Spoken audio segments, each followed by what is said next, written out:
What's up, you guys? So I feel like I haven't made a video in a minute because I have just been enjoying my summer.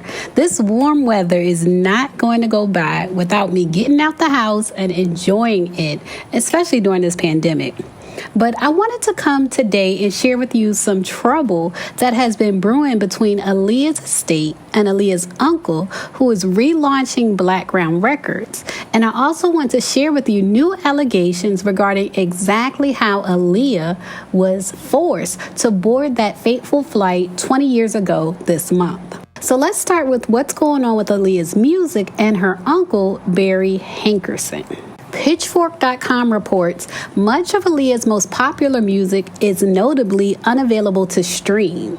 Her albums One in a Million, which came out in 1996, and Aaliyah, which came out in 2001, and singles like Are You That Somebody have stayed off digital streaming platforms. Only early singles in her debut album, Age Ain't Nothing But a Number, which was released in 1994, are available. So on Wednesday, August 4th, fans on social media speculated about a new streaming release after the account Blackground Records 2.0 shared a new website and hashtag Aaliyah is coming. Now y'all pay attention to the hashtags in this story.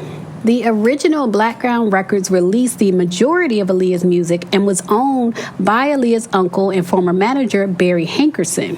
Barry Hankerson owns the majority of Aaliyah's masters aside from Age Ain't Nothing But a Number, and he's confirmed that he is behind the label's 2.0 revival.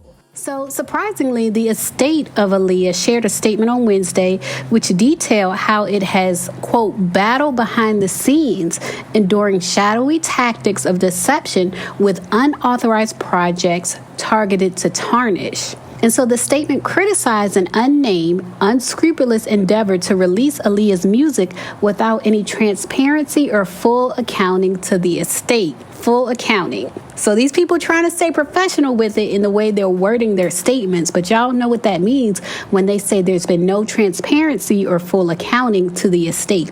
The statement goes on to say, although we will continue to defend ourselves and her legacy lawfully and justly, we want to preempt the inevitable attacks on our character by all the individuals who have emerged from the shadows to leech off of Aaliyah's life's work. Ultimately, we desire closure and a modicum of peace so we can facilitate the growth of the Aaliyah Memorial Fund and other creative projects that embody Aaliyah's true essence, which is to inspire strength and positivity for people of all creeds, races, and cultures around the world. And so the estate put out a hashtag of their own. Their hashtag is I Stand With Aaliyah.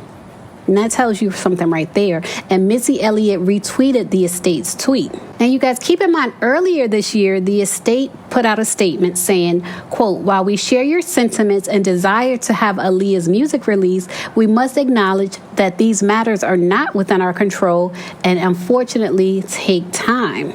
And then earlier this year, in June of 2021, the attorney representing the Aaliyah estate, Paul Lacassi, came out and flat out said, quote, other than that first album, virtually the entire remainder of her catalog, including many never released tracks, have been inexplicably withheld from the public by Blackground Records. Aaliyah's estate has always been ready to share Aaliyah's musical legacy, but has been met with contention and a gross lack of transparency. For almost 20 years, Blackground has failed to account to the estate with any regularity in accordance with her recording contracts. In addition, the estate was not made aware of the impending release of the catalog until after the deal was complete and plans were in place. The estate has demanded that Blackground provide a full account of its past earnings. This is about the earnings and full disclosure of the terms of its new deal to distribute Aaliyah's long embargoed music. This is all about money, you guys. Now, I do have to say, Billboard reported a representative from Blackground stated that a royalty payment was paid to the estate earlier in 2021. They said, quote, the estate will receive everything that it is entitled to receive pursuant to the terms of our agreement.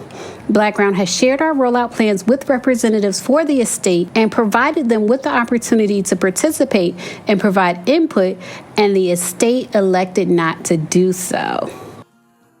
But the fact that Aaliyah's estate, which is run by her family, who are very private people, have come forward and revealed that they do not receive accurate and consistent accounting regarding the royalties from Aaliyah's music, lets us know that this is an issue, allegedly, of Aaliyah's estate not receiving what they believe to be the proper royalty payments for Aaliyah's music.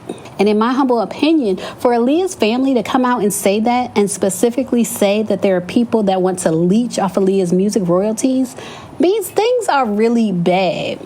From my understanding, Aaliyah's estate is run by her older brother, Rashad, who, never does interviews. He never publicly speaks about Aaliyah, and he's been notoriously private for the past 20 years. So anytime Aaliyah's estate makes a public statement like this, that means things are really bad. And as fans, we have to acknowledge the magnitude of what is going on. Aaliyah's estate literally created a hashtag I stand with Aaliyah, to let us know how serious this is. So we may be excited to finally stream Aaliyah's music, but if the royalties from streaming it are not being directed where Aaliyah's estate believes they should be directed, at the least, I think we should think twice about streaming her music. I feel like that's the least we could do. But leave a comment and let me know what you think about the financial issues going on with Barry Hankerson, Blackground Records, and Aaliyah's estate.